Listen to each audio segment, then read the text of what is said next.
Concord and types. What I mean is we have only 2 topics under aspects of grammar. I want us to finish grammar, and by next week we delve into aspects of composition.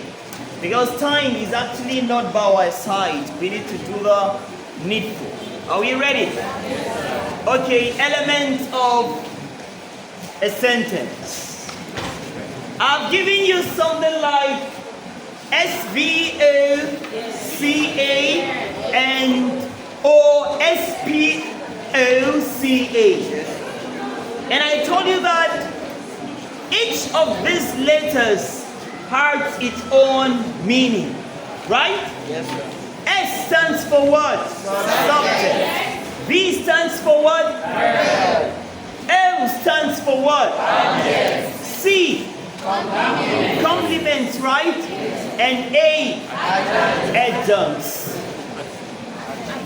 Okay, now we replaced C with P, and P stands for what? Everybody, predicate.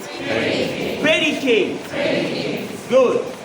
Okay, now this is just something you can use to analyze a sentence maybe given to you. It means if you have a sentence before you, if you read thoroughly the sentence, you should be able to know you have this or that you can derive out of that sentence. What we are saying is a sentence is expected to have what we call elements. But among these elements, there are 2 compulsory ones, and the rest depend on the kind of expressions you have in your own choice and at your own disposal. For instance, it is expected of every sentence to have S and V or S and P. But O, C, and A depend on what kind of sentence are you trying to generate. What kind of expression are you trying to relate your listeners or your readers with, and depending on actually your choice of how you would want it to be. For instance, please, I need a marker. Do you have a marker? Favor. Favor?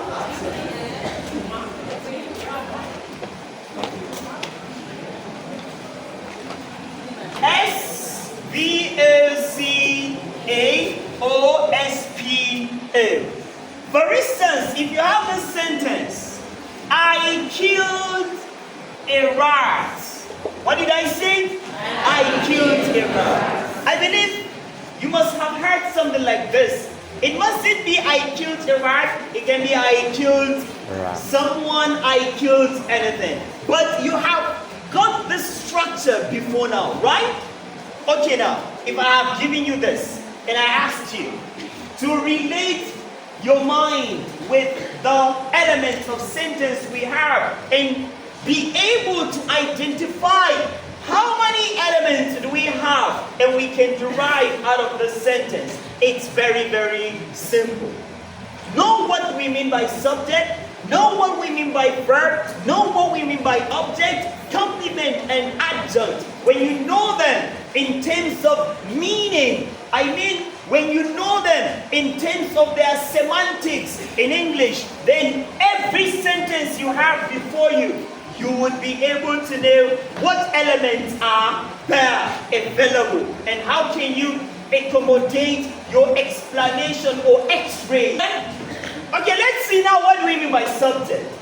I believe in the course of teaching you some topics, I've related your mind to the rudiments of what we mean by subject of a sentence, right? And nobody can understand this better than Luke. Where is Luke? Luke, come. The last slap, Luke. What do we mean by Ubaidullah in that sentence, and what do we mean by Luke in that sentence? Who did the slapping? Who received the slapping?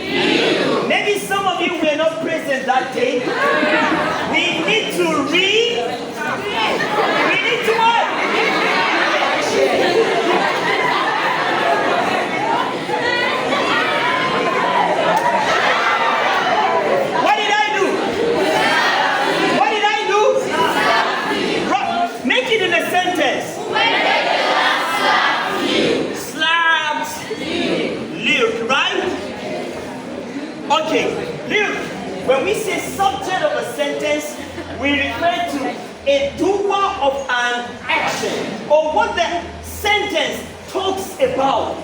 For instance, when we say doer of an action, what did I do on your face? I slapped you. That slap is an action.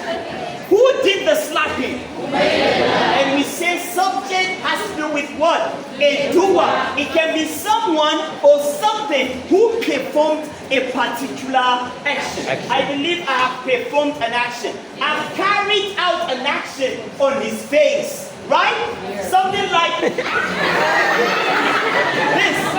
Okay, who is the subject now?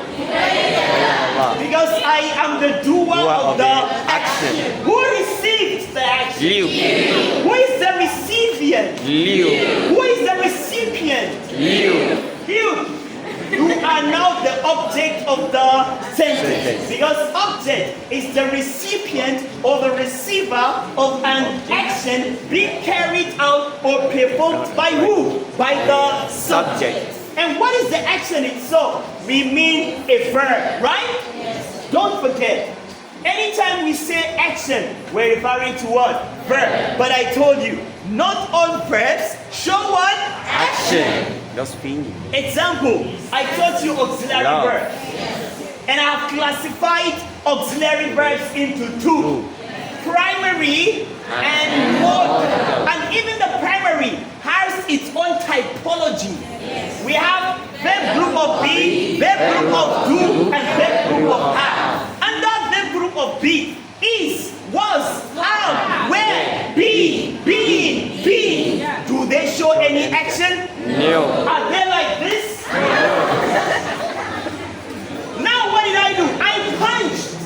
Or I hit him.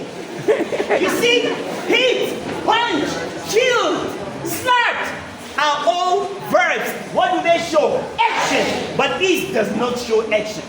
Was does not show action. Why am I recapitulating?